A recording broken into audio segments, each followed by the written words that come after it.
Yeah. In your house with O'Connor. Hey, O'Connor, in your house. Hollywood in your house. Hypocrisy's head in the clouds. Curating all kind of loud.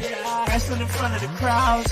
Paragon's holding it down. Anybody can get it. Come to us for your news and opinions. We got a voice. There is no choice. Wisdom voice. In your house making wrestling noise. Moving fast, it's like cruiserweight action. In your house is a perfect distraction. Papa see your ears when you in traction. Get this work with some wrestling action. Smoke. What's up, guys? What's cracking? The Con-Man, and I'm in your house. We here. We're ready to make a movie.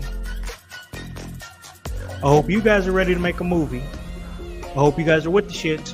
Because, hey, we're with the shits.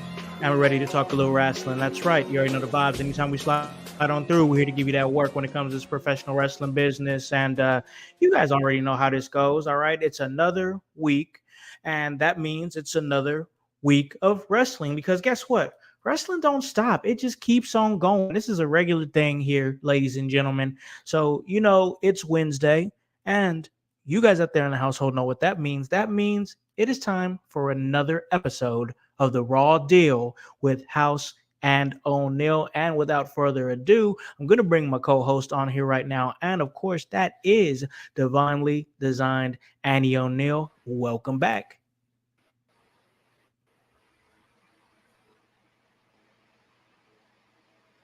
What is up, Annie? What's up, Con? This was another amazing episode of Raw. I know about me, but I definitely know about you. We're ready to talk all about everything that we saw. Perfect episode of Raw after SummerSlam, and I was entertained every minute.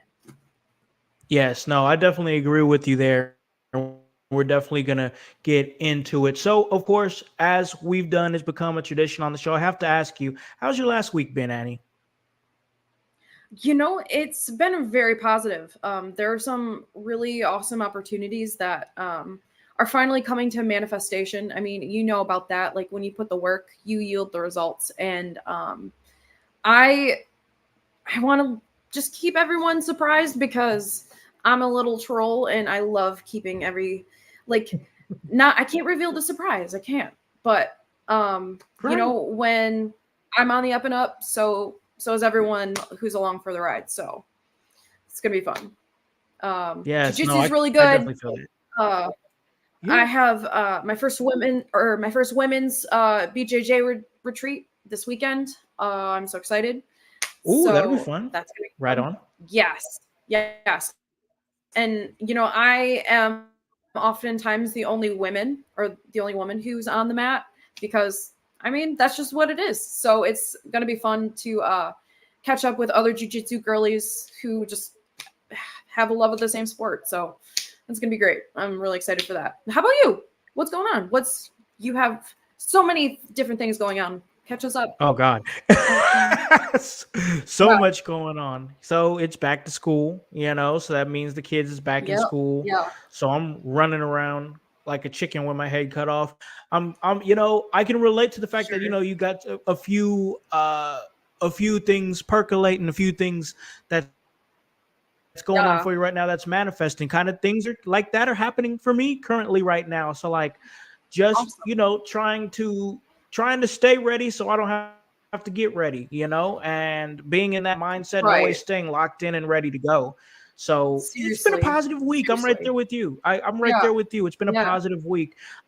But as you know, Annie, it's been a very positive week for professional wrestling. I mean, this last Sure week has been has. a hell of a week. My God. I mean, from SummerSlam to this amazing Monday Night Raw to a little bit of NXT. We're not going to dig deep into NXT, but we're definitely going to talk about the biggest story coming in the NXT. But man, and we're going to get to that, folks. We're going to get to that. But Annie, I got to start off with what's been going on here. I know we talked a little bit about it last week, and then we talked about it on our Sunday house Mhm. party, Mhm. and that's the emergence of Gunther as the world heavyweight champion. Woo! And my goodness, a Yes. different standard was most definitely set, and I loved it. I honestly, okay, so kind of digging deep into this a little bit. First off, I liked the Yeah. return of Ludwig Kaiser, and if Ludwig Kaiser just wants to introduce him every single week, just go ahead and do it because that was epic. I mean, Yeah. I don't know what you thought about that, but I thought he was on point with his announcement. And there's just so many different things that we have to anticipate. There's so many different moving parts of the whole, but there's so many different characters that's happening for Ludwig. Uh, the newly crowned champion. I'm really happy for Gunther, Yeah, and he's a workhorse. Okay, he is the definition of progression. Like we've seen, how he first started out, and then yeah, opportunity after opportunity, and he doesn't deny himself what he wants. It's all of the things that he outwardly projects. He is the embodiment of like not only does he say that his prestige has put him on these platforms, but he puts that into action. And it's so satisfying yeah, because not only does he exude excellence, he is excellence. And to see him and Randy Orton go toe to toe and bash in the Berlin, like it's going to be another visual treat for all of the fans who are tuning in. Like fans are being heavily rewarded right now, and it's just really exciting to see.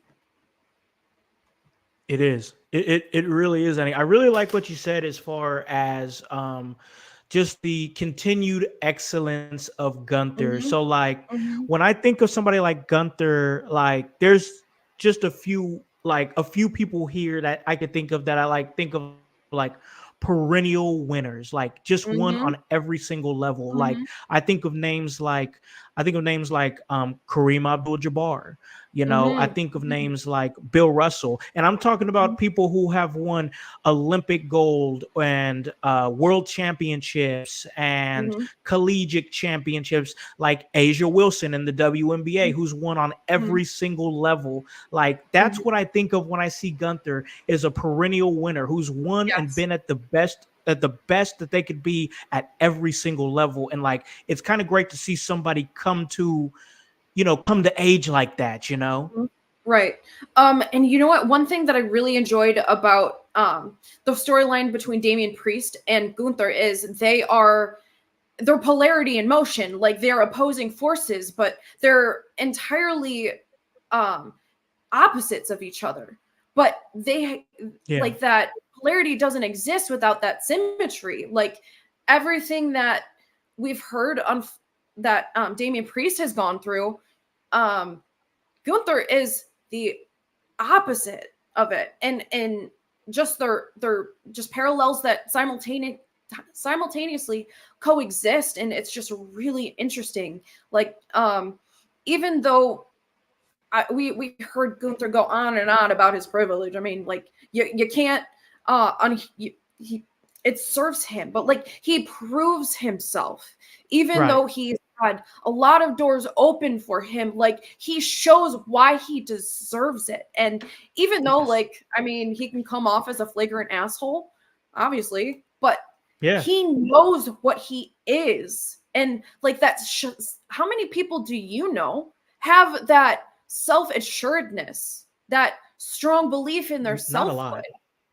And like that's why people react the way to Gunther that they do, is because like people want what Gunther has, but are they willing to put in the work Gunther has in order to achieve it? That's a great That's point. excellence to me. That's what I Yep. think makes you excellent. You Yeah. walk the walk, not only talk the talk, but like that yields physical results.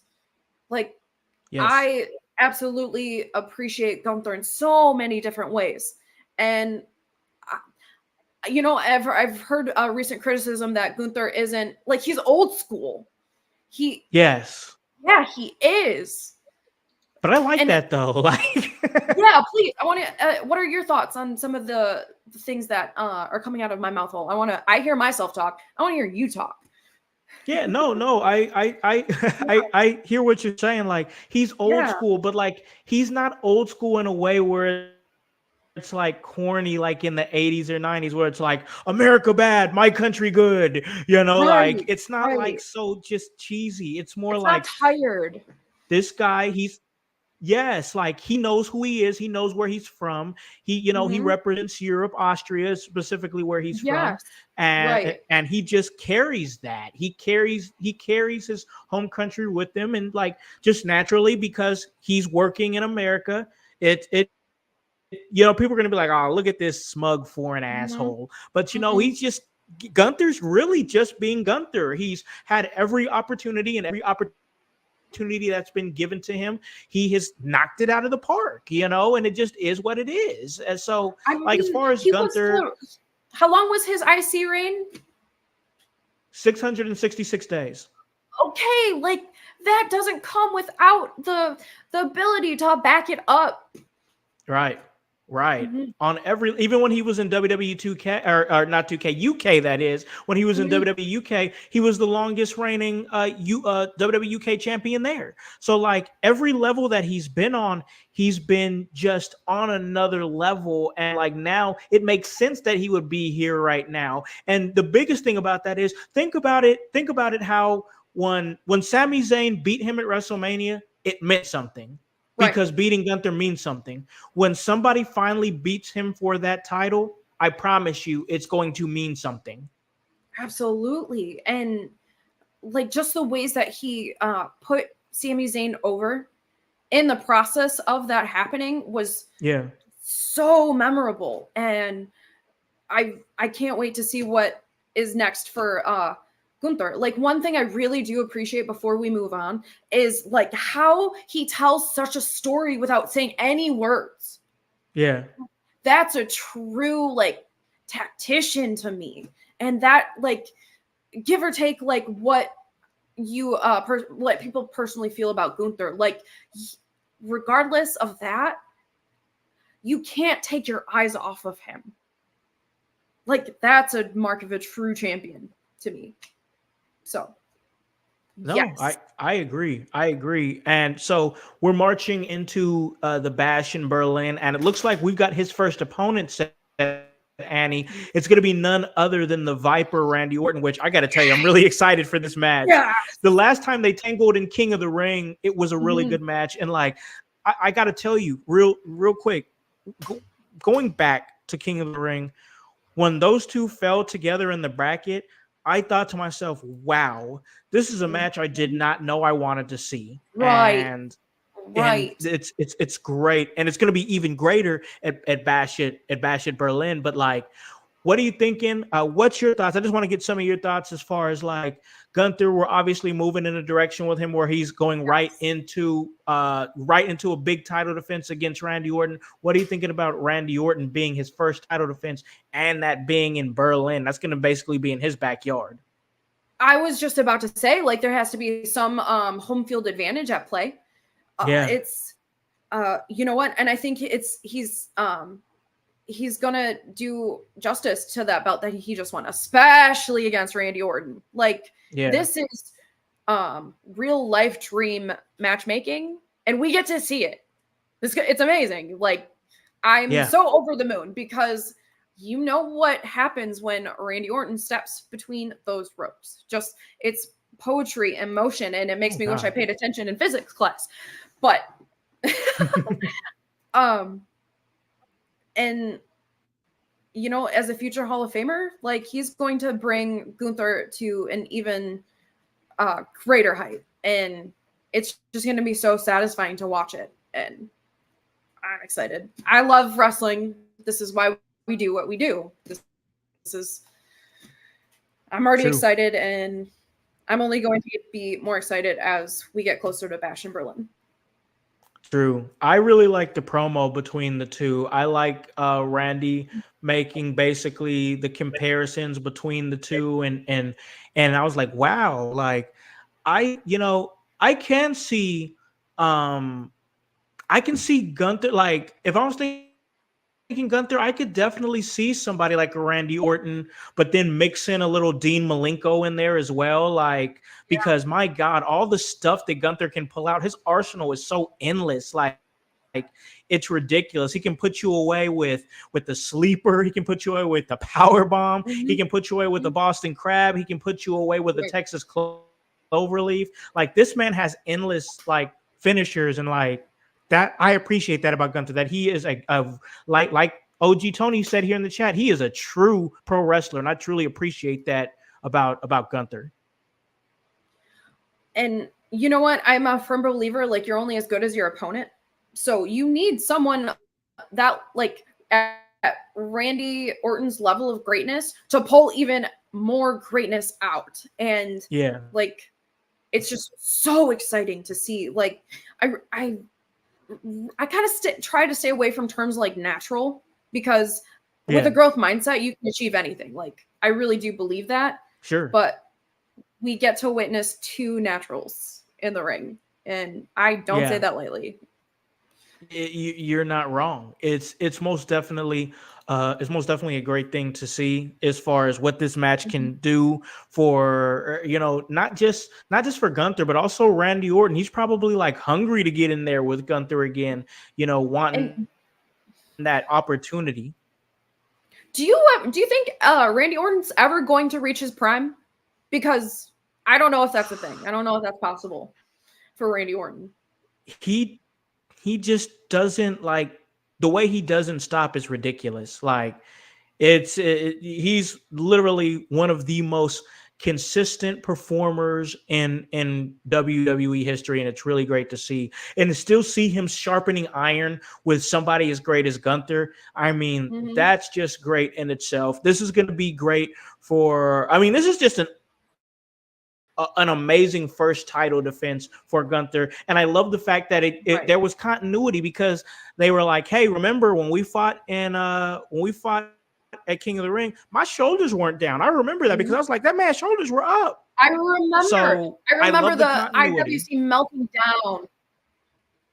Yes. Yep. Because Randy Orton doesn't forget. Right, I love it. Right back. Full circle. And that's what's leading us to this great match that we're going to be getting. So I'm excited for that. It's going to be great at Bash and Berlin, and I'm enjoying what we're getting so far from our guy Gunther. But man, Monday Night Raw has been really across the board, honestly. I mean, we just gushed about Gunther. We gushed about him being champion. I mean, what about everything that's going on with Judgment Day, technically 3.0? This is Judgment Day 3.0, the third iteration of the Judgment Day. So we started out.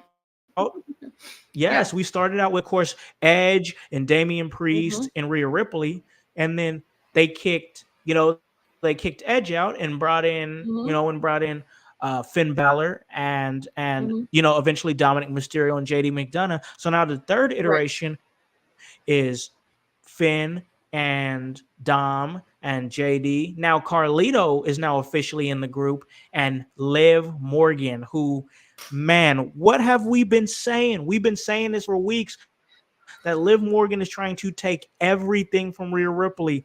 And Annie, it looks like she effectively did it. She did it. You know what? I don't think Liv Morgan received enough credit for how diabolical she was in her scheming. And, left to my own devices, I start scheming too. Maybe she watched too much like Pinky and the Brain as a child. Something, I don't know. She did it with a smile on her face. And she just has this effective way of making that come to fruition. She got the man, she got the friends, she got the belt. And honestly, I didn't give Liv Morgan enough credit. I really missed the ball on that one, because damn, God. Like, how the tables have turned. Yeah, it's really crazy to think about. She has the title, she has the man, she has he has the whole family. I mean, and like, it's crazy to think, because I did not see this a few months ago from Liv Morgan at all. I never Liv Morgan. I was always like, there's Liv Morgan. I appreciate her as a wrestler, but she's not really. I'm not connecting. You know what I'm saying? I'm not connecting. Now I'm connected with Liv Morgan, and I'm like, everything that Liv Morgan is doing, I'm paying attention to, because she has developed and grown into such a way where it's like, whoa, you became something completely different than I ever thought that you could be. Right. For me, it harkened back to, I always remember, back in the day, I remember Bayley as Hugger Bayley, and I was like, oh, she could never be a heel. She could never. She's just the ultimate baby face. And then she grew into a top heel, and I was that took me aback. I was like, wow, okay, Bayley can turn it to a different level if she needs to. This is what I'm seeing with Liv Morgan, seeing her take it to a different level that I didn't think she can go to. And I love, every single time I say that about a talent, I absolutely love being proven wrong. Absolutely. You know what? One thing that really drives me in my understanding is how do the inner machinations of someone's brain function? What drives them? What is the purpose of their behavior? And you know what? I was wrong about Liv Morgan. And that's one thing that really fascinates Liv Morgan. One thing that I'm really fascinated by. And how pure do you think her intentions are for Dominic are? How do you feel about that? That's a good question because I remember in past weeks we said she's going to throw him away. She's going to throw him away. But now that she has the entire faction surrounding her, I think she's going to reap the benefits of being in that situation for a while before inevitably I could see that happening. But I think we're going to see her be a part of this for a while because she's reaping the I agree. benefits. She has JD and Finn on her side, Carlito's on her side. She is surrounded. So like it's going to when Rhea Ripley finally gets her hands on Liv Morgan, it's going to mean something because they're going to block Rhea Ripley every single time, and I think that's beneficial for Liv Morgan. With the way that Rhea Ripley is pissed at her right now, she does not need to be running through those locker rooms by herself at all. So I think continuing she's continuing to play these games and play it smart, like how we've seen Liv do for the last few months. I mean, I'm not underestimating Liv Morgan anymore. We're way past that point. We are way past the point of underestimating Liv Morgan. Do you think Dom has a trauma bond with dangerous women?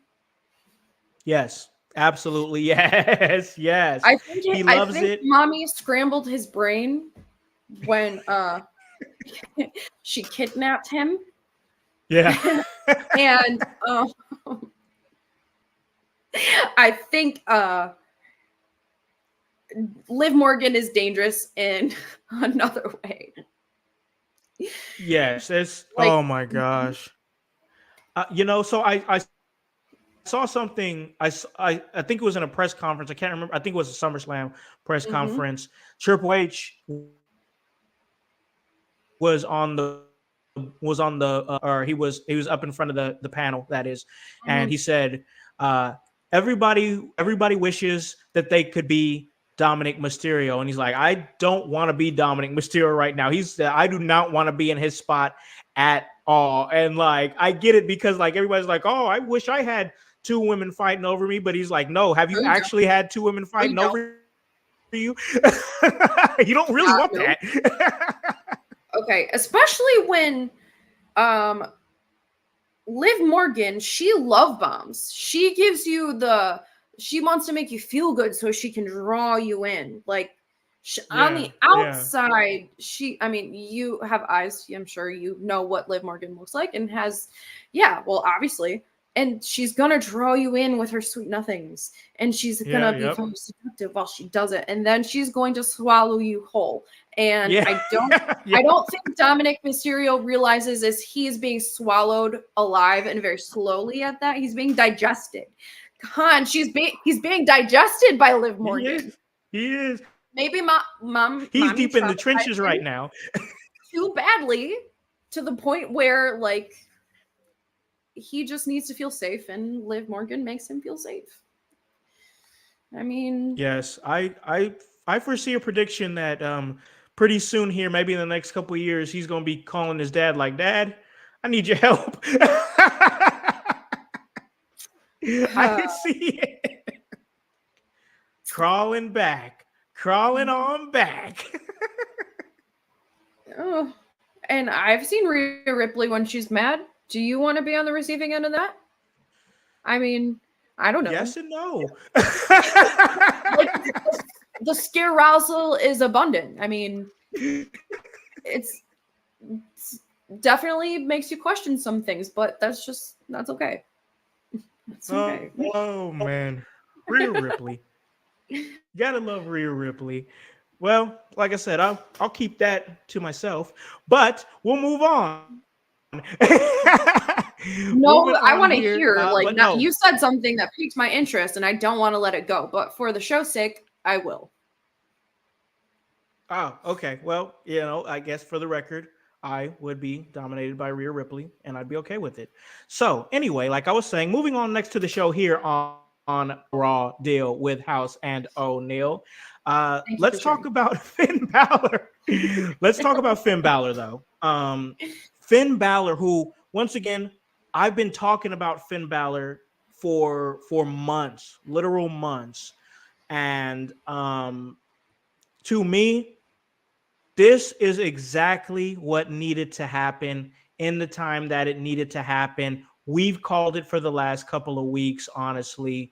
And man, so we saw it coming, but it was still Did. satisfying because we knew that, like, so this was after, so in SummerSlam, as it happened, it was Dom screwed over Ripley first, and then later on in the night, Finn Balor screwed over Damian Priest. So when that happened, in my mind, and I think I put it in the house call too, I was like, the Judgment Day is over, because that felt like the last like chink there where it was like, okay, this is the big implosion right here when the second one, when the second betrayal happened. I was like, so, but I said Judgment Day was over, and I was wrong, because we still have an iteration of the Judgment Day, but I think the Judgment Day as we knew it is over. I agree with that.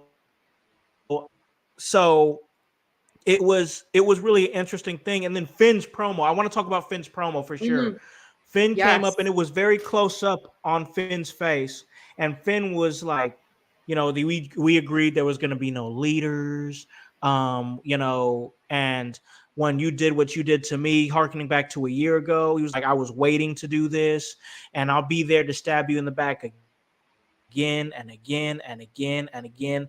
And then the big moment where, I mean, this was to me, and they did it so good too, when the camera came back, then everybody, Carlito comes into the frame, JD comes into the frame, Liv and Dom come into the frame.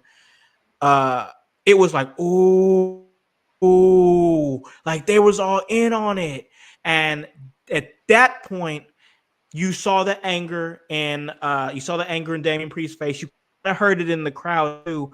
What was you thinking in your mind, Annie, when you saw them come together and boom, there's still a Judgment Day, but there's not a Judgment Day with Damian Priest and Rhea Ripley.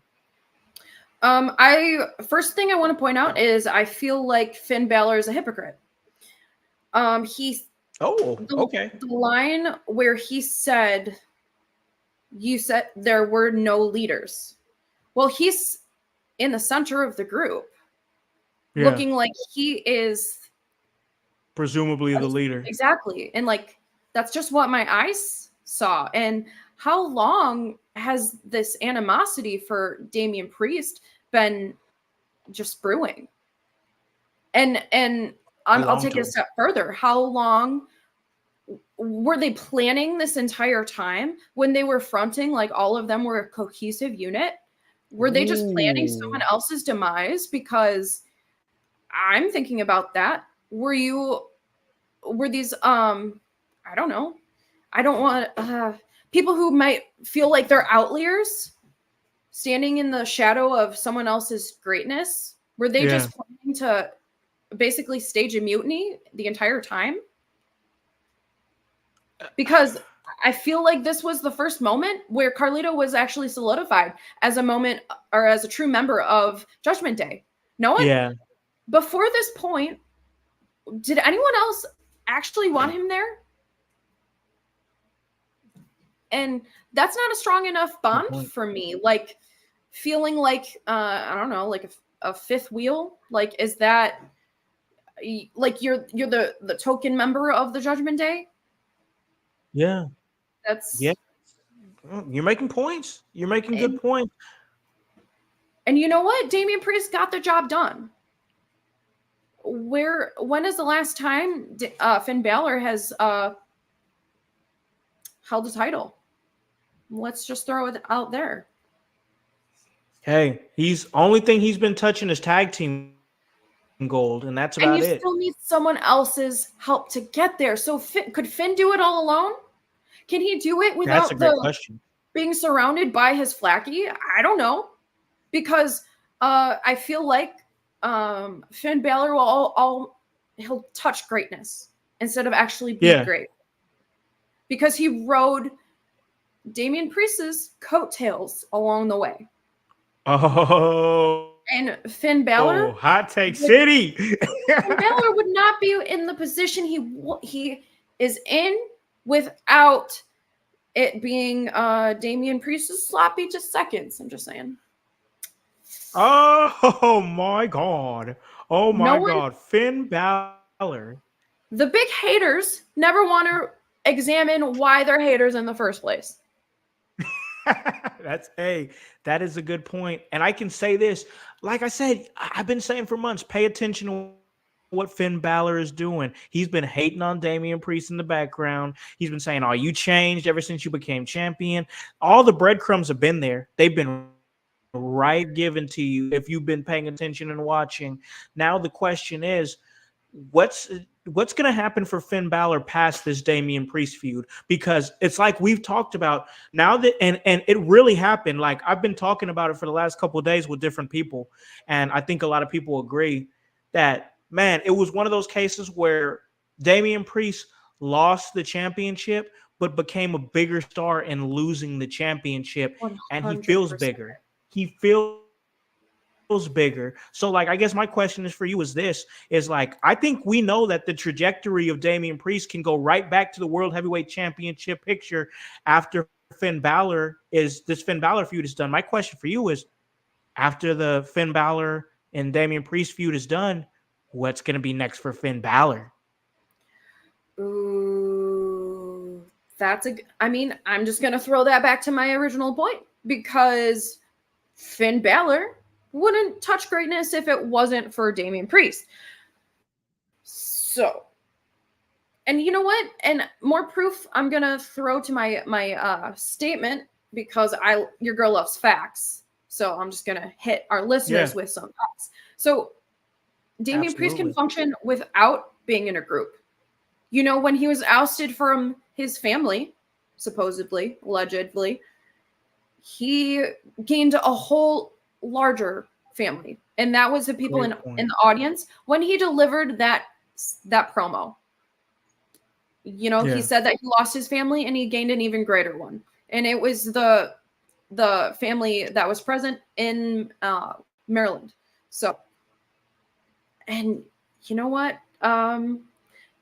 Who knows? Judgment Day might contend with a Wyatt Six down the line. That they certainly have the team the team numbers to make that happen. They do. I like that. I didn't even think about that. Yeah, that could definitely be next for the Judgment Day past the Damian Priest thing. Is most definitely something with the Wyatt Six. I really like that. That's really something that's something I didn't even know I wanted to see, but now I do want to see it. And we're definitely going to get to the Wyatt Six. I have a lot of thoughts on the Wyatt Six, and I know you do too. I definitely know you do too. And that's great. And this right here is a great episode here that we're giving you guys. And we truly appreciate you sliding in. Myself and Annie, we're going to take a little break. We're going to pay some bills. And when we come back, we're going to continue to talk Monday Night Raw. Do you like comedy? Have you ever done it? Have you ever thought about going up on stage and telling some of those jokes that your family and friends just love to hear? Well, now you have the opportunity. Every Thursday night, starting February 15th at Cooper's Pub, we are doing an open mic. The Kokomo Press is doing an open mic at Cooper's Pub in the downstairs comedy den. It's going to be awesome. It's going to start at 8 p.m. on Thursdays, February 15th. And we're going to be doing open mic with 10 to 15 spots for each comedian at 5 minutes a spot. Do not hesitate to sign up. Sign-ups will be at 7:30 physically down there in the bar. Or if you want to, you can sign up early. All you have to do is message our page at the Kokomo Press. It's going to be a great time. We're going to have drinks and we're going to have food specials.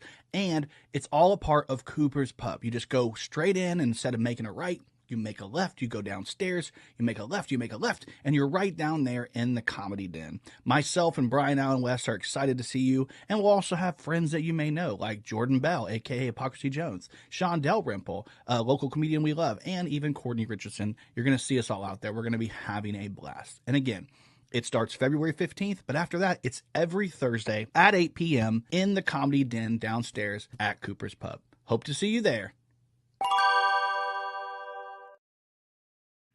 Hey, what is up, guys? Welcome back to In your house. And shout out to our good friends over there at the Kokomo Press. They do a lot of great work putting out those comedy shows, and they do real great podcasting, talking comedy, current events. Check out what they do there with those comedy shows. They're really doing something really cool, putting people on, and then their Saturday shows really hit different when they do those. And of course, I just want to go ahead and show some love to the voice, Josh Joseph, out there in the chat. He's coming to the chat. He said he had some dad stuff to do. That's all right, bro. Same here, so I get it. But I want to thank you guys out there in the household. We appreciate you guys because you guys have given us the 5 stars, making sure that we're staying charted, doing everything that needs to be done, that we're asking of you to make sure this podcast stays where it needs to be at. We got things moving. Of course, you guys know we had the Sunday house party, and it was a great episode, truly a great episode. I listened back to it, and man, it was just fun. You could feel the fun that was coming off of that one. And then Monday night, they had the Raw preview show, Window Lickers. That was another great episode. And of course, we're giving you guys right here the Raw deal with Howse and O'Neal. So you already know them vibes. We give it to you guys, the ECW watch longs. We're going to give you another one this week, and then Grun's going to do his thing with Grun's room. But getting back into Monday Night Raw, I gotta talk a little bit about this CM Punk, Drew McIntyre, Seth Rollins situation, and we're definitely going to talk about the Seth Rollins situation a little bit more because there's a lot that I want to talk about and unpack from there. But okay, so I think you're in agreement here, Annie. This Drew McIntyre CM Punk thing, it's not over, right? Not by a long shot. Not by a long shot. And it's just rich storytelling. Like, yeah, it's everything seems so personal, and there doesn't seem to be a lot of like self-reflection involved. And honestly, I love it. I love it. It's an organized, messy train wreck, and I'm along for the ride. Seriously, it's whew. I really loved the more serious tone that we've been seeing from Seth because he can be this whimsical, very high vibrational person, larger than life personality, but like a chord was struck with this man. Like something inside of him was shaken after this match occurred. Especially the one at SummerSlam. Yeah. Like, I didn't know how more personal that it could get from everyone involved, and they have to keep revamping the ceiling because they keep breaking it and surpassing it each time we get to see these guys in the ring. Yeah. I'm so. I don't know if we're eventually leading to a triple threat. I do definitely think that we're about to go and do we're about to go into Drew McIntyre and CM Punk part 2, most definitely. And the promo was good, don't get me wrong, but now that we've talked about it, I think we're both in agreement. There's no shocker here that we feel like that it's gonna be a situation where these two are going to go at it again. And once they go at it, it's going to be something of epic proportions. But to me, the big story here is what happened to Seth Rollins. So, right. Yeah, I really want to dig into that. And, voice, yes, I did see a little bit of that Seth cam. He was hilarious. I will say that. He was hilarious on that referee cam. That was good stuff. But I definitely want to talk about what happened with Bronson Reed. So Bronson Reed earlier in the night said he was going to have to make a statement if he was going to get any attention from our commissioner. And boy, did he make a statement with, was it 5 or was it 6 tsunamis? I was just about to ask you the same thing because, wow, I think it was 6. That's what I'm thinking. Yeah, I think so too. Yeah. And he's another man of action, like Gunther. As I was saying earlier, like way to make a statement without using any words. Big Bronson Reed, and oh my God, I felt the rib pain, man. I get crushed beneath big people all the time, and receiving a tsunami and that's how it's applied. Craziness. Like I felt like we witnessed pancake Seth Rollins multiple times. Yeah. Like Yes. it was pretty brutal. And I don't know, like, did Seth start coughing up blood? Is that what happened? He was bleeding internally. Yes. I love that little touch right there that he was bleeding internally. And it you know was a what? crazy Like, and like, why Seth Rollins? That's what I'm interested. Like, what drove that selection of all of the people who Bronson Reed could ambush? Why Seth Rollins? It's a great question. I think because Seth Rollins is pretty much a symbol of success in the WWE. He's done everything. Like, so the mindset I believe is if you wanna get straight to the top, you take out the top guy. Yeah. And I felt like his mindset was, all right, I'm just gonna go right to taking out a top guy, and boy, did he ever. And I want to call to mind like how simple Bronson Reed's moveset is, but how impactful he makes it seem. Like, well, they are. Great I mean, point.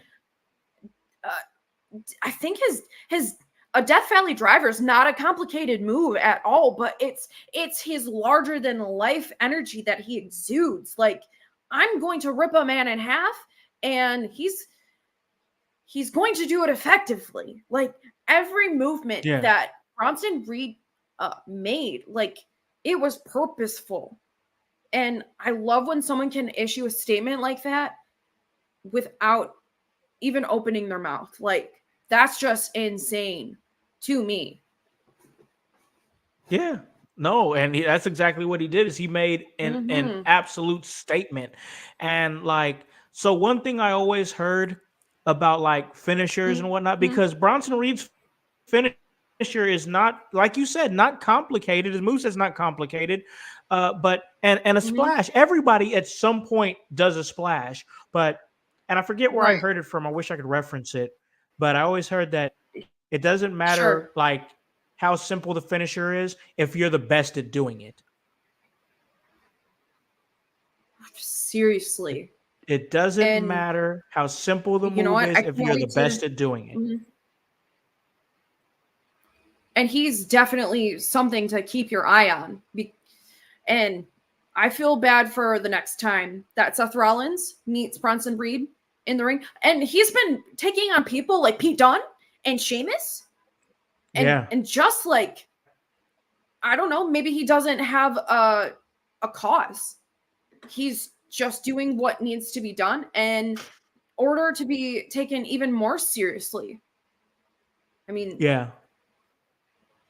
what do you think is next for Bronson Reed? I mean, okay. The interesting thing about Bronson Reed is that he's been floating around the card for a while. And with him floating around the card, it hasn't been a thing where it's like he's got something definite that he's been doing.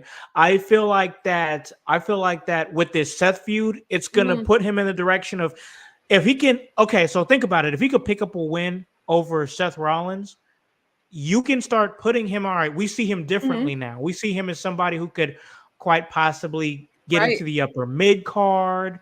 Maybe we can give him an IC title reign. You start thinking differently with him. And I think that's the point of the Seth Rollins feud. I think we're going to see a stage in Seth Rollins' career where he's going to start putting over talent. And I think it's going to start with Bronson Reed. And then I think, boom, we're just going to take off with Bronson Reed from there. Okay, I want to pick your brain on something. Okay. What do you think of Bronson Reed entering that IC title picture? Bronson Reed versus Braun Breaker. What do you think about that booking? I think it's good. I think it's good for both men, honestly. I think it's good for the IC championship. I think that, like, so I feel like it's really good because, honestly, I can see a face turn coming very soon for Breaker. I mean, there's and not because he's going to do anything different. It's because people are going to just gravitate towards him. People are already in the crowd doing his bark, the whoo whoo whoo whoo. So like people were just naturally like getting behind this dude. And I feel like that a great test for his title run would be somebody like Bronson Reed. And I think it'd be really great if it was a Bronson Reed who's fresh off of a victory over Seth Rollins, one of the top guys of the company. That's just going to make that title match just look that much more, legitimate looking on paper. Yes.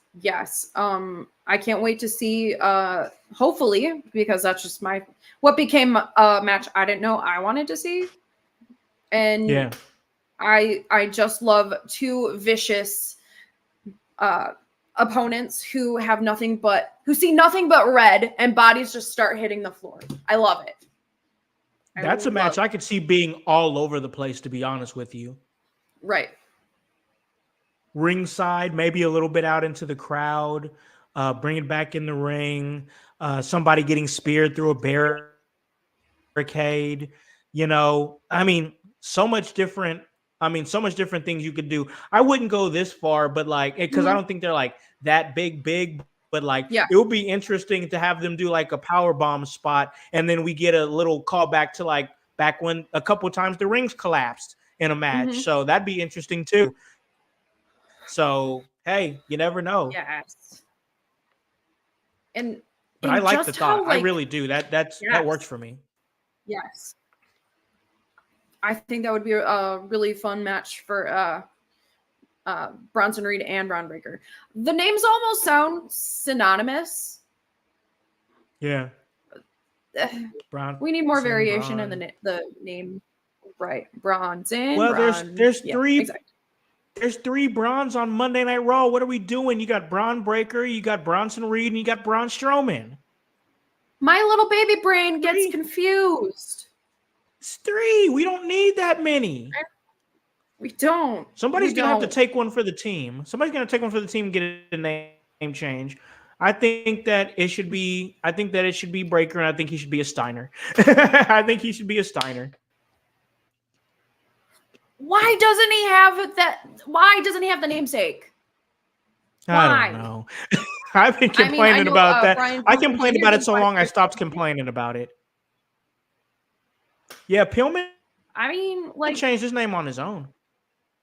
I really like that about him. Like, not everyone wants to live in the family name.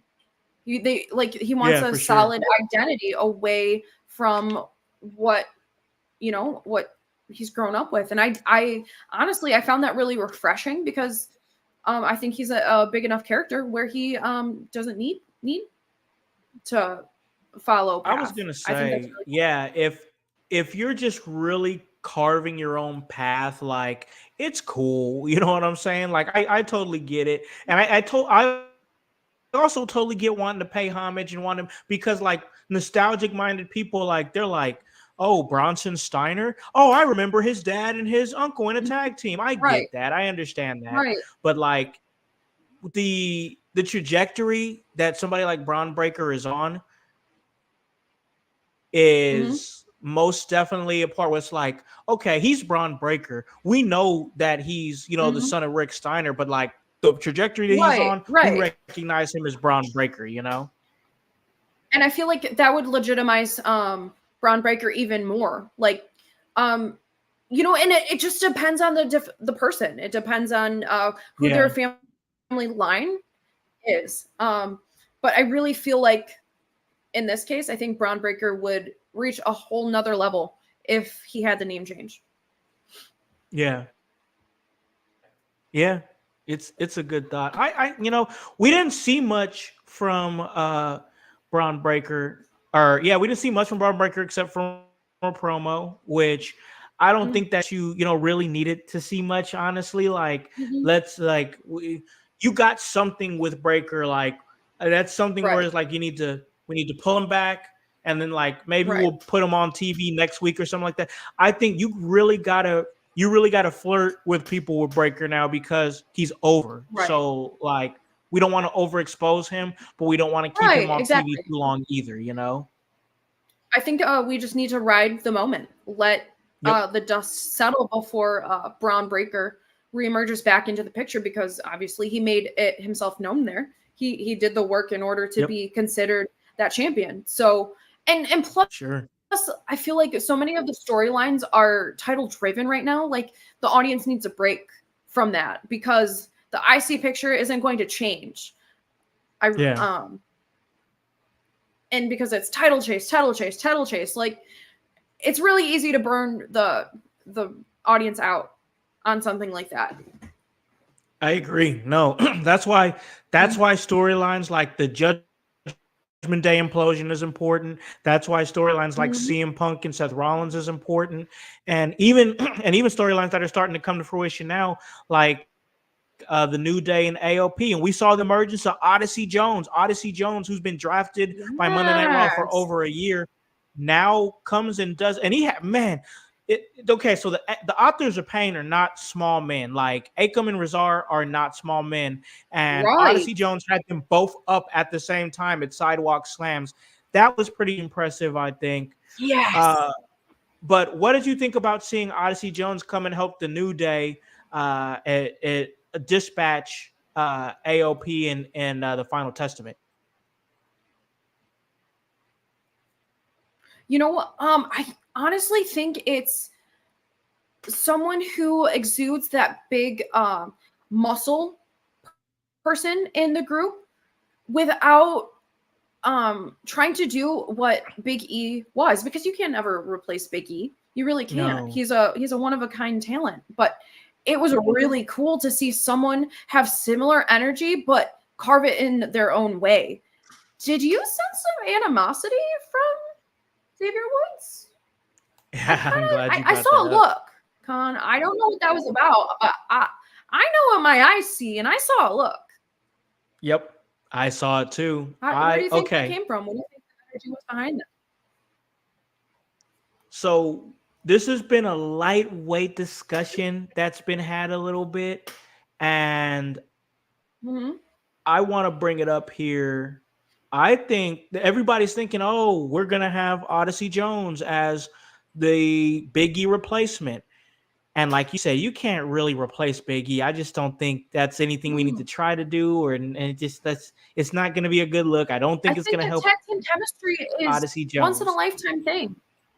Like Yes, New Day in and of absolutely. itself in its original run is magic. It really is. Like you can sense how much these people love being in this unit together. And that's not, you Yeah, can't replicate that. You can't. So yeah. no. So Go ahead. Yeah, I just wanted to throw that in. before I continue a little bit more, I just want to say, like, Voice is saying that AOP bores him, and he says Cross is wanting to make him blind, and he doesn't want to hear him. I get what you're saying, man. And here's, like, I got to add to that. I will say this: Final Testament has not been hitting. Like, I wish that it was, but like, I don't understand where we're going with them. I know they're trying to build something with, and I'm going to get to that. I'm going to get to that because I know he's trying to build something Yes, with please. Xavier Woods. But yes, just it seems like the idea of Final Testament was really cool, and it just seems like even they were on SmackDown, they couldn't find any footing. Now they're on Monday Night Raw, still can't find any footing. Like I said, I want them to succeed because I honestly like carrying. I really do. AOP, I give or take because they don't make an impact to me. Like they're Right. competitors. Don't get me wrong, and big, but like they don't make. I don't remember them. I just don't. But Like, how many big powerful people are already on the roster? great, that's the one right there. There's already so many already there. Like, how do you make me not care about seeing Paul Ellering? Like, I'm sorry. Like, it's tough. Like, I want them to succeed. Don't get me wrong, because once again, I'm a huge Karrion Kross guy. I know, Voice, you're saying you don't like him. I like him. I think he can bring some. I remember his indie run with MLW and everything that he can bring. He's a great talent. I just don't think he's being booked in a way that is complementary to him and his strengths. And I'll leave it at that. Now, going back to the Xavier Woods stuff, I think what's going to happen, because we're seeing some reluctancy from Xavier Woods. Listen here, Annie. One thing about the New Day is that they've touched success many, many times. We've seen Big E. He's become a WWE champion. We've seen Kofi Kingston. He's become a WWE champion. Who has not been a WWE champion? Xavier Woods. What's he touched besides being a multi-time tag team champion? A King of the Ring King of the Ring that didn't mean anything and led to nothing. So, I think that it's time we put a little focus here on Xavier Woods. I think X is going to turn on Kofi Kingston. We're going to see the final nail in the coffin of the New Day. That's going to be done because what we're going to see is Xavier Woods in his heel era with Odyssey Jones as his heavy. And I think that we're going to see a new Xavier Woods. And it's going to be because of the whispers that Karrion Kross put in Xavier Woods' head. The doubt that he created inside Xavier Woods is going to drive Woods to turn on his New Day buddy and venture off into something all on his own with Odyssey Jones watching his back. I remember that. What did he say when Kofi what was he injured? He couldn't compete that night. What did Karrion say to Xavier? That's a great point you bring up. Oh, I'm trying to remember. I'm trying to remember that, but that's the thing. That's where we're going with that, is that this is all stemming back from Karrion Kross getting inside Xavier Woods' head. And you know what? I'm going to reveal the problem with Final Testament. And I don't know if our viewers are ready for it, but Karrion Kross has hair. Oh, that's scarier when he was bald. Scarier when he was bald. And that's all I'm going to say on that front, because I agree with what Voice says. The fans should be afraid of Authors of Pain. They should be afraid of the stable of the Final Testament. Like, everything in a textbook, they have to strike fear in the hearts of the viewers. But Karrion Kross has hair. That's the entire problem. He just messed it up for everybody. It up for everybody. Shave that off, man. Go back to that. I don't understand it. And earlier you referenced, hey, what if we saw a Judgment Day versus Wyatt 6 feud? And I was like, ooh, yeah, I didn't even know I wanted that. That was great.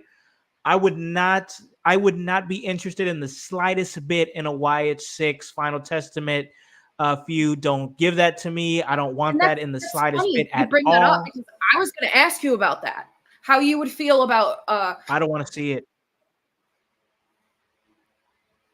I wouldn't want to see it. It's because right now, and here, okay. So here's the number one reason why I do not want to see that.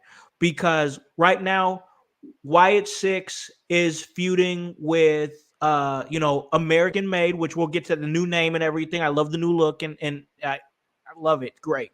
Definitely screams Team Angle vibes. But the thing is, they're feuding with them, so it's going to be like, what's next? And if they go from a feud with a stable that is emerging, like American Made is going to get past the Wyatt 6, and then they're going to go on and probably do some great things.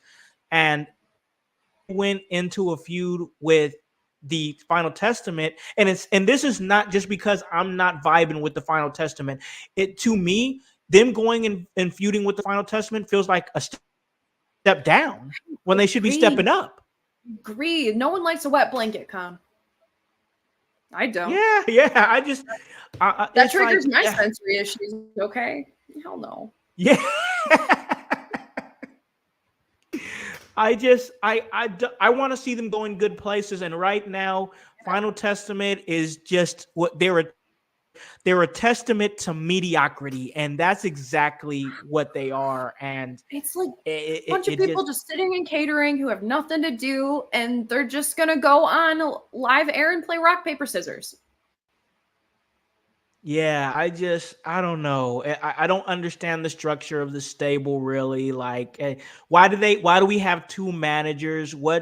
Like, what's Paul Ellering's role anyway? I don't even Mhm, know. Like, and I like Paul Ellering. Don't get me wrong. Like, mhm, I do. I mean, he managed the freaking, Road Warriors. I mean, way back mhm. when. But like, it doesn't mean anything. It doesn't matter.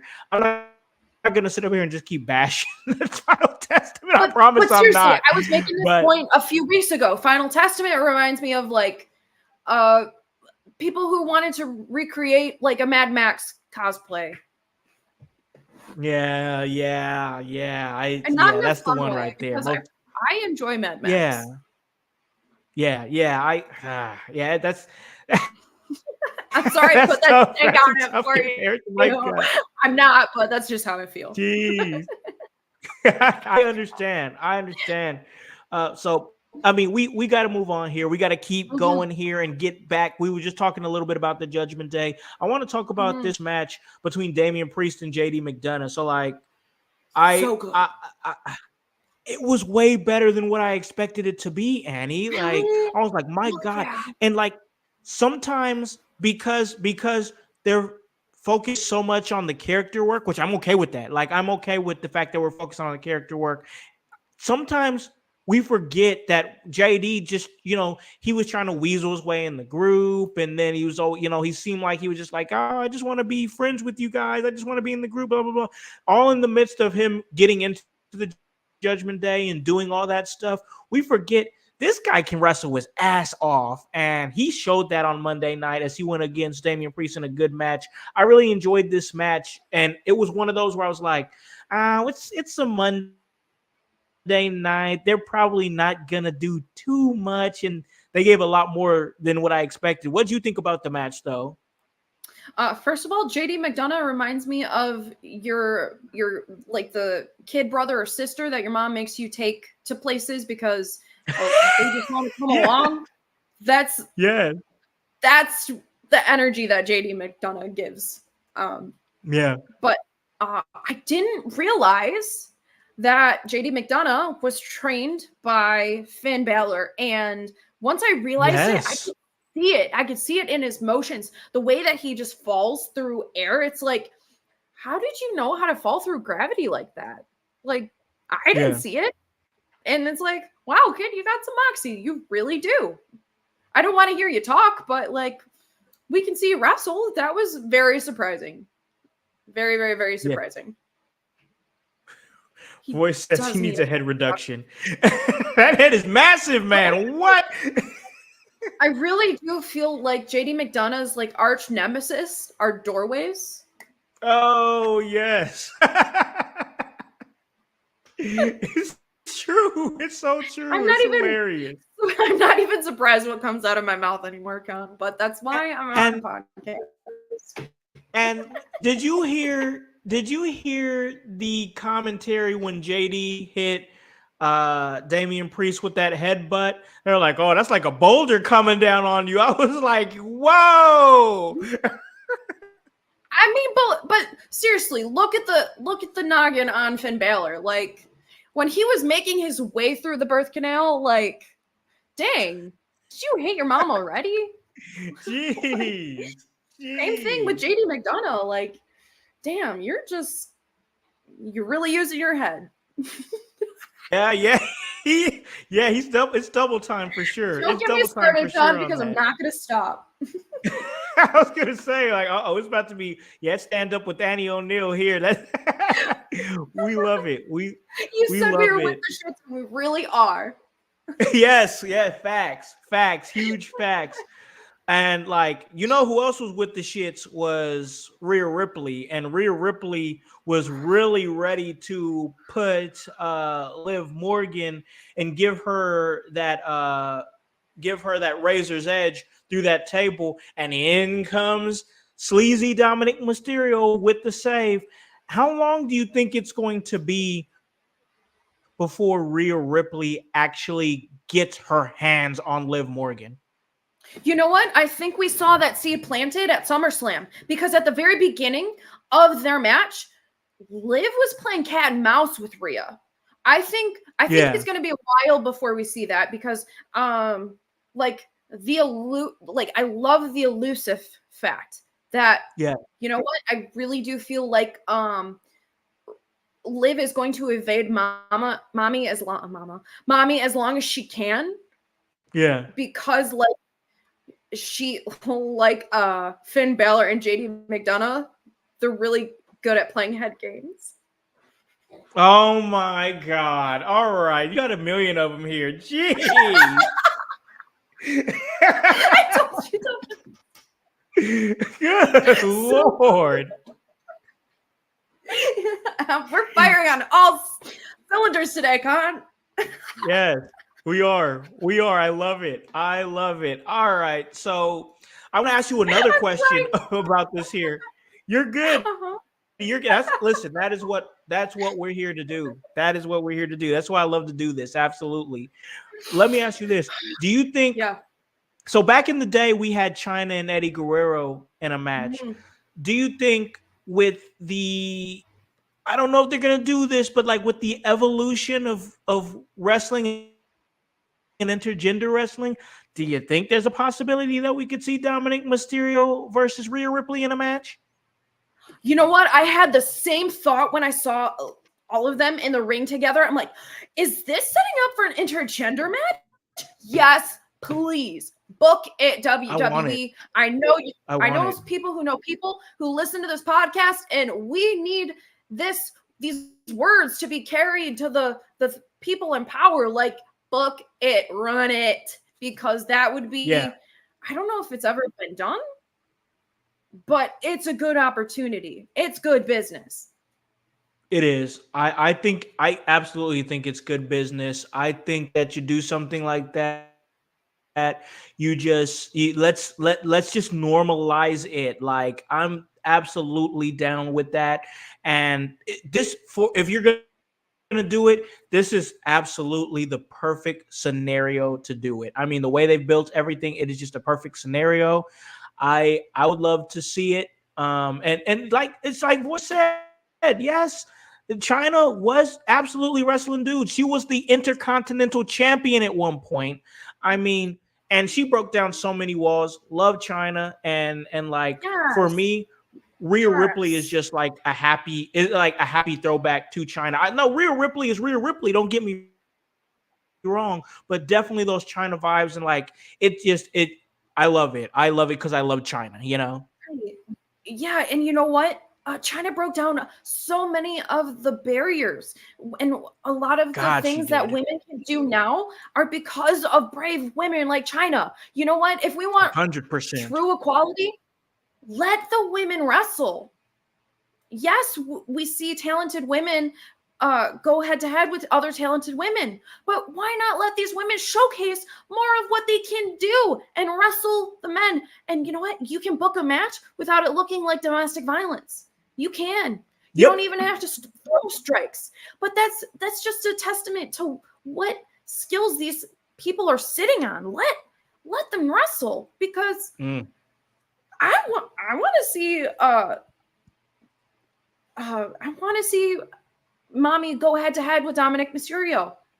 I want to see her go head to head with Finn Balor. They would make magic and memorable moments in the ring. Like, let's book it. Like, there's so many things that are going progressively in wrestling right now. So let's raise the bar even higher. And you know what I would like to see? Hey, you know what I would like to see? This is just me. And this is just Charlotte Flair versus Randy Orton would hit to me. Ooh, yes. That would hit hard to me. I was talking earlier about how Randy Orton is just this epitome of greatness. Charlotte Flair is on a similar, if trajectory, is that. They would. You get it. Oh man, that match would be so great. I don't know if it could be aired, but it's the match that deserves to be booked. It would be so good. I agree with you. And you know Yeah, what? I mean, but I want to see Nikki Cross wrestle other dudes. yeah, I want to see Abby the Witch. You know what? I'll save it. I'll save it for the main event. I'll save it because you yeah, struck a we'll chord with definitely me. get there. And yeah, let's. So Yeah. What else do you want to talk about, man? okay. We're about to get to this main event, but I do want to. I want to send you home with some homework now because I did this on the ECW watch along, and we did like a cool little 10 guys who you would like to see in ECW that are in the indies right now that you think will fit the ECW vibe. And we did it. I gave it to them. Myself and Voice did it, and it was the next week after that. So next week, here's what I want to do. Me and yourself do this. Yeah. 5 matches that we think would hit hard between somebody, a woman in the WWE and a man in the WWE. So 5 matches. Like I just gave you. Yes. I just gave you Charlotte Flair versus Randy Orton. So 4 more to kind of round out like a card. You know what I'm saying? I got one for you right now. Okay. Otis and Piper Niven. Ooh, that'd be fire. Yeah. All right, but Yeah, I'm gonna leave the fans leaving them wanting more. Yeah, we got so yep. They have to wait. Because I got some Ooh, ideas already brewing in my head, yes. so I'm gonna write some stuff down Yeah. later and prepare it for next week. But let's get to this main event. Let's talk this main event. And this was, of course, the anticipated wrestling debut of the Wyatt Six and Chad Gable and the Creed brothers, who are excellent dance partners in this main event. American Made is now what they're being called. New theme music, matching gear. And it was great. I loved them coming through the curtain, and Chad was talking his shit as they was coming out, introduced themselves as American Made. So now they're established as that now. So now we're seeing the Creeds and Chad Gable more established. We also see, lightweight, we're seeing Ivy Nile start to come into the fold too and be influenced by Chad Gable. That's still developing. But really the story here was just, my gosh, the Wyatt Six coming out, and they come out to Bray Wyatt's theme. Oh my God. And the entrance, everything was there for me in that entrance. And then the match itself, like, it wasn't a thing like where the match was even bad. It was a good match. Like, they did their thing, and it wasn't corny. They didn't look like they were dressed corny. It all felt like it made sense. All the odes and love shown to Bray Wyatt throughout the match. And, oh, man, I don't really know what's next for them or where they go from here, but in the moment, that was truly awesome, and I think the crowd was into it too. What did you think about everything that you saw with the Wyatt Six, from the entrance, the tributes that they made, and the actual wrestling abilities from Joe Gacy, Dexter Lumis, and Eric Rowan? First of all, I knew it was going to be a really good match, but it surpassed my already high expectations. I found it very satisfying how well the Creed brothers and Chad Gable were really solidified as a unit. I think the tag or the stable name could be better than that, but it suits. Like, I think it was really kind of lame, but that's just me being picky. I thought he was still going to go with something with Alpha Academy or something along those lines, and he went completely different. Like, maybe even like Alpha America or American Alphas. I don't know. I feel like something like that would have even been more suiting for all of these large men who are in a stable now. They look like formidable athletes, and I really, really love that. Just how they all fuse like their wrestling backgrounds, and it's also a part of their character. I found that was really, I really appreciated that. I loved Wyatt Six's entrance. It was so memorable. It's something that it's passing light onto a new generation that is just really satisfying. It really read to me like a physical representation of like a Charmed episode that's spilling over into physical reality, like the music. It felt like a Charmed episode. And I'm not trying to undercut that, but it's just what my brain contrived. Yeah. Oh my god. Abigail the Witch looked like a psycho. She looked like she reminded me of one of like you've seen the TikTok videos where the little baby's toddling over to a really creepy Halloween decoration. Yeah, yeah. Like I knew she is there's a person underneath, but she was just so still. And like it made you forget like she's a living, breathing person. And it's freaky. And I like when the scene opened up with just the rocking chair and the lantern, I thought that was a really great moment of service and to Bray Wyatt. I just thought that was really cool how they continue to weave his themes into the set. I mean, obviously, it's the Wyatt Six, but I just thought that was a really, really cool detail. And I also loved how Uncle Howdy didn't get in the ring at all. And when the Wyatts, they did something awesome, he was just laughing. Yeah. And he was just like, it was like maniacally laughing, like his, and you know what? I changed my impression of what I think the Wyatt Six are. I think Uncle Howdy is this megalomaniac who thinks like, I don't know, he might be like chosen, but he's like imbued with the power of God, but he uses it in the worst negative way ever. Like almost like a cult leader. Like, and and it's even putting over in the commentary, which is so skillful of the commentators. Like he's like, I think Michael Cole said that he was targeting the alone, the abandoned, and the forgotten. And that's making these people who have been like traumatized or disenfranchised, left behind, like he's making them believe that they are these Joe Gacy, like Michael Cole put it over, like this person believes he is Huskus the Pig. And I'm like, WWE's playing mind games. Yeah. So what are they like supernaturally influenced people, or are they just people who are kind of upside down in their own reality of what they believe to be true? What is your take? Do you have anything to expound on? It's interesting. Yeah, I do. It's interesting that you put it that way. I mean, most definitely. So I feel like it's almost like a double entendre the way they're representing it, because it's like, oh, you guys were forgotten, and Huskus was forgotten, and Mercy, they were forgotten, and Abby the Witch, she was forgotten, and Rambling Rabbit was forgotten. They were left here in this fun house that's been burned down to the ground, and there's nothing left. So they're there and they're forgotten. But also the double entendre is, what were they doing with Nikki Cross before this?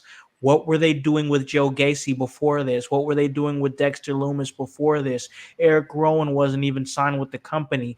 The double entendre there to me is that while he has gotten the forgotten, the disenfranchised, the outcast, this was also a beautiful thing because it's people who are very talented. Like when Dexter Lumis was doing his tortured artist gimmick, was a good gimmick, but it was like, what do you do with him? How do you bring him into today's modern WWE? Because like he was very much giving like serial killer, you know what I'm saying?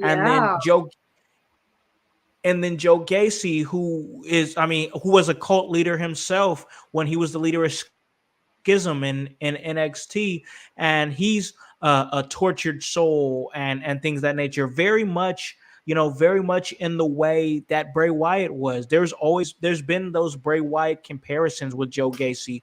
Eric Rowan, who is the last member, the only standing member of the original Wyatt family, and how he felt Yeah. forgotten and lost and needed a purpose. And the thing that brings them all together is that Uncle Howdy brings them together, and he gives them that purpose. So now that's exactly what Rowan said. Yep. That's exactly what it is. They come together for this one linear focus, one linear purpose as a family, and they're bonded together. They're bonded together by their leader, which is, of course, Uncle Howdy, but he answers to a higher power, which is Bray Wyatt. Oh, I honestly, you knocked it out of the park with that one, Con. Like, couldn't have said it better myself. And that's probably like why I picked up on like the cult leader fact. Yeah. Like, Uncle Howdy is the person who took up that mantle.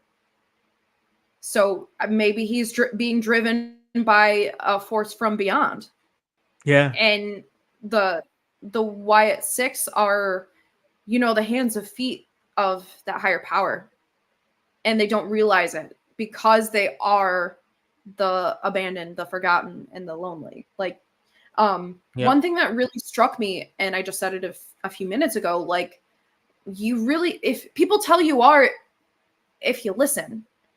And, just to hear like Eric Rowan say something like, this gave me purpose. Like, humans have purpose just by being. But if you don't realize that, and you don't have a strong semblance of selfhood, you are driven easily to the brink of insanity. Yep. That's a great point. Once that mental band snaps, what are you willing to do? What will you do?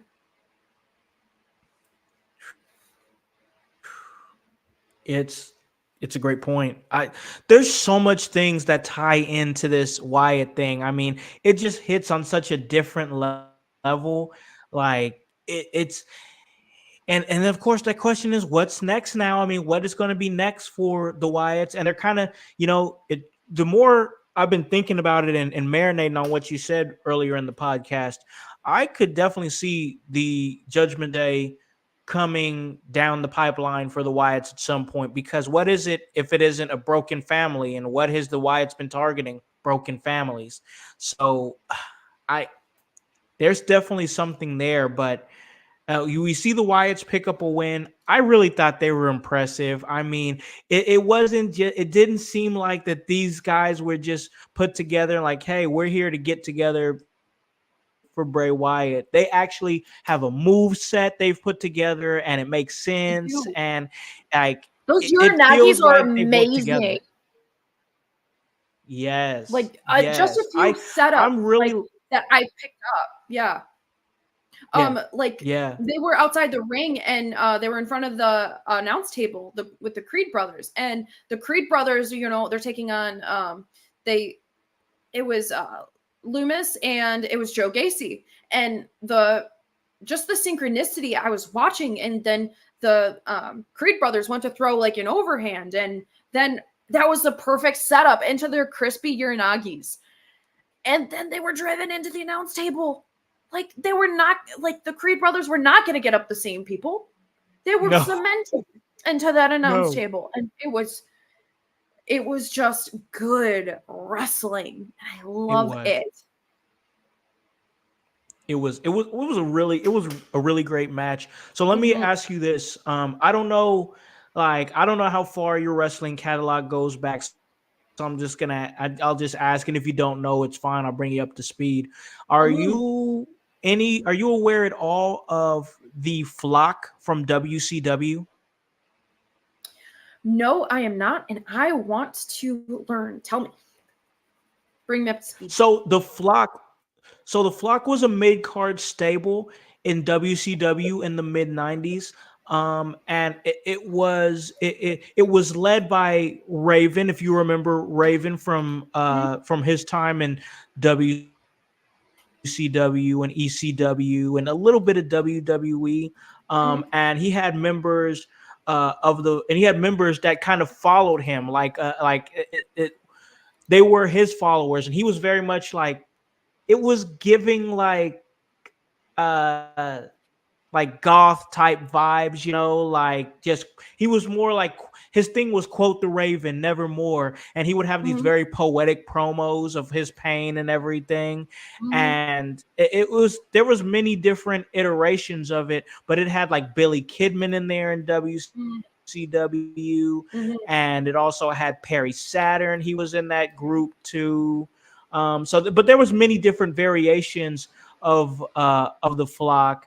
And Stevie Richards was also in that group too, and Chris Canyon was also. I was just looking it up here. So yeah, there's many different iterations of it. But I definitely, yeah, 9 Inch Nails meets wrestling, definitely voice. I definitely see that vibe. He says that Gacy looked like a mix between Kevin Owens and Sick Boy Billy Kidman, which I could definitely see that. But yes, the Wyatt Six, even though they're their own thing, for me, it's definitely giving the Ravens flock, and like, I really like that. Like a bunch of lost souls that come together under a cult leader. That's exactly what we're seeing. I love it. I love it. Seriously. I love a band of misfits. Yes, it's compelling. It's compelling. It's like, because they're unhinged. What are they going to do? Why do they do things? Like, what is the purpose of their motive? And sometimes it's just to watch the and we never know. Yep. Exactly. That's exactly what it is, because they are those band of misfits, those band of outcasts that came together, and like, you never really know what they're thinking or what they're going to do. And that's the beauty of a stable like that, because one great thing about wrestling is unpredictability and not knowing what's going to happen next. And like, we can sit here and say, oh, it would be great to see the Wyatts go up against this and this and this and this person and that person. The fact of the matter is, we're not even going to know until we get there, because we have no inkling of what they're going to do next. It's most definitely a great situation to have in wrestling, and it makes it, to me, it just mixes the show up. And you gotta have that catalyst that's not afraid to do it, because something has to offset the balance. And whether people want to admit it or not, they love chaos. Yes, I'm here most for it. definitely. I'm here for it too. I was actually here for this episode because this episode was great. It was another great episode of the Raw deal with Howse O'Neal. Before we slide out of here, though, I just want to get some of your last thoughts, final thoughts, just to, if we're not digging into NXT, but we have to talk about what happened last night in the main event to NXT. Wesley, the Rascals, what? I did not expect that to happen going into that match at all. Like, usually I get a good vibe on like, somebody's about to turn. This completely and totally just knocked me for a loop. It was one of those things in wrestling where I was like, it does not take a lot to shock me. This was one of those things. And the viciousness that Wesley showed in dispatching his his Rascal brothers, man, it sent everybody in NXT for a loop. It sent everybody in our local Midwest wrestling community for a loop, who's been brought up around these guys and have been at shows with these guys and seen them. It threw a lot of people for a loop. What was your thoughts on that whole situation as far as Wesley's unexpected turn? You know what? It's one of those things that really punched through my chest and grabbed me by my heartstrings, because I didn't expect it. And just the look of shock on Trey's face and Zach's face was insane, because like you said, like, you can usually anticipate a heel turn because I mean, some things are predictable, but when it happens to a group as tightly knit as the Rascals, it's really it's jarring.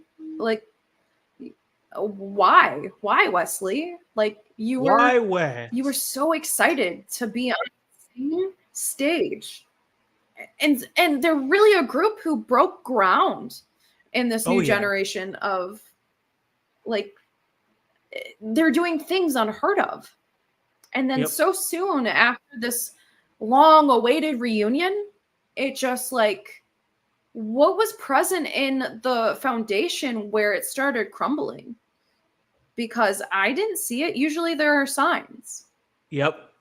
And, like, Wesley's been through a lot. He really He has. has. All of them have. And all of them have experienced it together, these highs and the lows. Like, Mm-hmm. but why, Wesley? Why? I I'm confounded. I'm gonna tell you because I'm gonna tell you right now because it's been going through my mind. This Wesley heel turn is about to hit different because we didn't see it coming, and Wesley has potential, and he's shown that even being in a situation that it was not like when the stuff with Zach happened, that literally was completely out of Wesley's control. He had nothing to do with it. That was not his situation. But because it was a tag team partner, it's like, now he's gonna like ha- lightweight have to get punished for stuff that's completely out of his control because he was a tag team wrestler. Yeah. And then what happened was we ended up getting one of the greatest NXT North American champions ever in Wesley, which was great. But you want to ask yourself, what was next for Wes Lee before the Rascals came? He had just lost to Obafemi, so he was out of the North American Championship picture. You would think that the next steps for him logically would be NXT World Heavyweight Championship or on to the main roster. Right. And then they pivoted with this collaboration with TNA, and they were able to pull the Rascals from TNA on to NXT. And as you already said, Annie, so soon into this groundbreaking transition that they're making, this turn happens. I don't know what's next for Wesley, but I think we're about to see a completely different version of Wesley that honestly might elevate him. And you know what? You bring up a really good point because, yeah, he was in the picture when all of that stuff with Zach went down. And, like, indirectly, like, and it's not his fault, but he's going to be held in, like, it's guilty by association, right? Even though he was Yeah, not affected, but you're still standing in the same picture because, I mean, like, our actions affect everyone, right? And yeah, that's human nature. It is. And unfortunately, like, a lot of those things, like, we were in the crossfire of, um yeah, and maybe, like, that event happening planted the seed for some type of animosity. And maybe, like, he was so, like, psychologically affected by that uncontrollable event, like, that was just the defense mechanism his inner thinking brain developed. And then when years down the line the Rascals reemerged onto the scene, like, maybe it triggered that same feeling he initially felt. And yeah, maybe it was just a moment of self-sabotage. Like, I want what I want. I want this amazing thing. I want this awesome family back. But then at the same time, like, maybe he saw an opportunity to use this to his advantage. Because yeah. I don't know why we do the things we do as a human being, but maybe that's just what uh, the psychology of Wesley was experiencing. That's a great point. The psychology of Wes Lee. And obviously, I feel like next week we're going to hear his explanation because like we Mhm. have to, right? Like that's Right. the cliffhanger there is that he did it. Why did he do it? Now we heard him say, you left me, during that beatdown. I don't know if he's going to reference, I don't think he'll directly reference why, but I think he will reference the fact that, he'll probably say something along the lines of, Zachary, you made some dumb decisions and ended up getting yourself released, and you left me on my own to figure it out on my own. And finally, when I thought we were going to get it together like we always planned to do, you let me down in that tag team match. And I realized that I can't rely on anybody but myself. And that's literally boom, boom, boom, boom right there, like, but I do think that I mean, there might be right. some different opportunities for Wesley as a heel. I mean, who are we apart from the group? What kind of individual are we without the people we surround ourselves with? Who is the individual? Yeah. Where, what makes our identity? I mean, and sometimes we have to deviate from the crowd to find out who that is. And it's not always positive. It's not always a good thing. Yeah. Yep. That's a good point.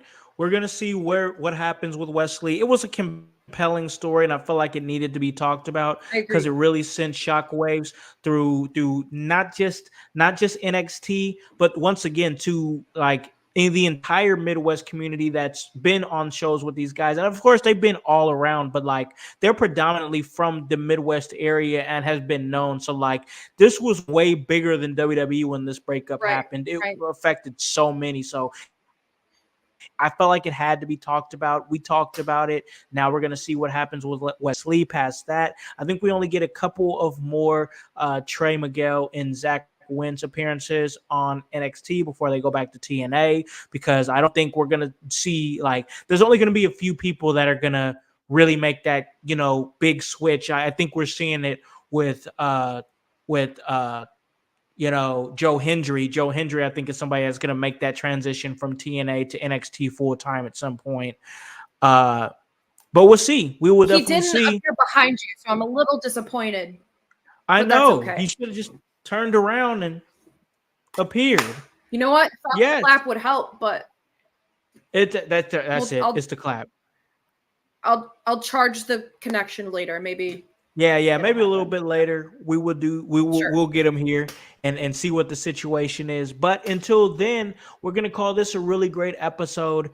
Annie, always appreciate you coming on and taking your time on Wednesdays to Absolutely. come and chat and talk a little bit of Monday Night Raw and anything else wrestling. So of course I have to give you your opportunity. Go ahead and plug anything that you have to plug, your podcast, your upcoming appearances, whatever you got, go ahead and plug away.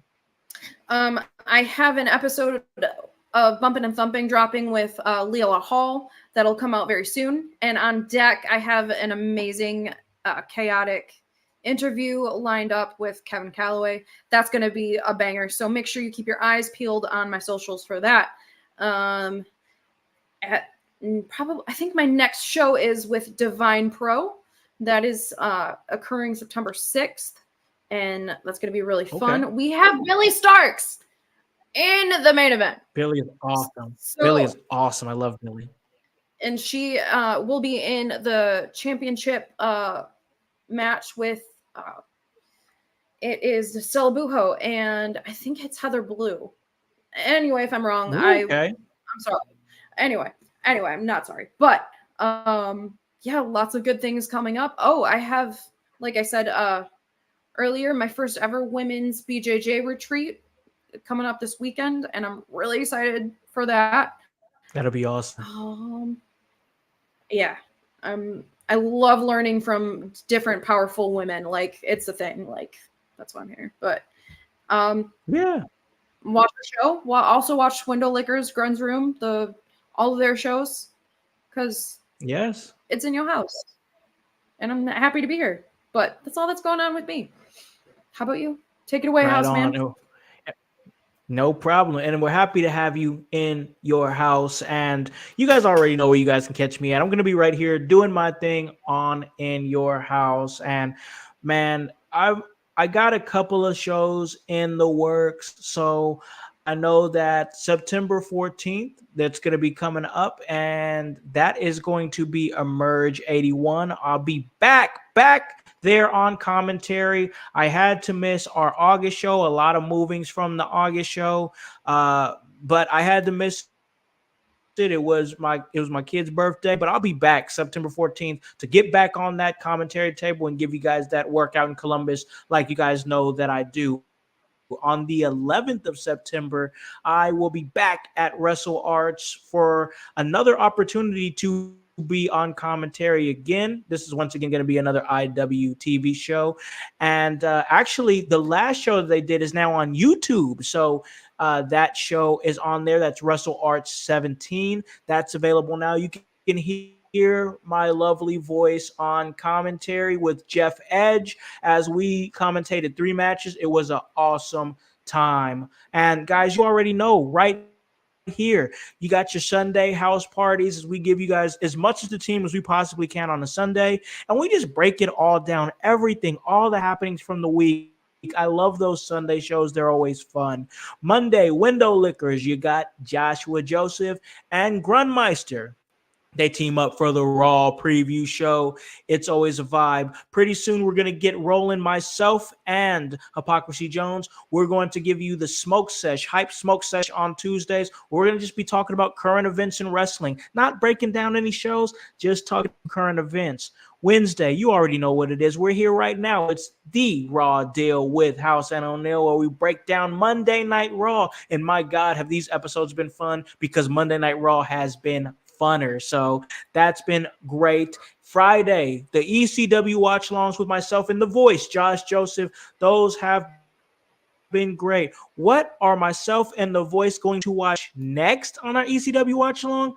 Hey, go on the In Your House Wrestling Podcast page to find out. We're going to be dropping it here soon. Then also on Friday, it is going to be Grunge Room, where you're going to go ahead and enter his room, and he's just going to flick on SmackDown. You guys are going to talk a little SmackDown with the SmackDown preview show. We're giving you guys heavy work, staying charted, moving around, doing a whole lot of things, looking for great guests, looking to give you guys great content. And also the Jordan Dye interview coming out very, very soon. I just been trying to edit that down and get that situated and then drop that Jordan Dye interview from Wrestle Arts 17. That is coming. It was a fun episode. So you guys already know the vibes here. Alakan House, all those social medias. You guys already know if you choose to follow it, but it's In Your House Wrestling Podcast on Facebook, and that's HOWSC, and the W stands for work.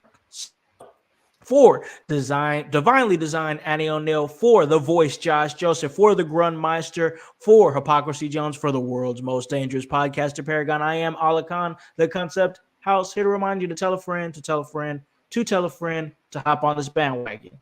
Get on or get gone, because the household is still going mighty strong. You guys have a great day and a great rest of your week.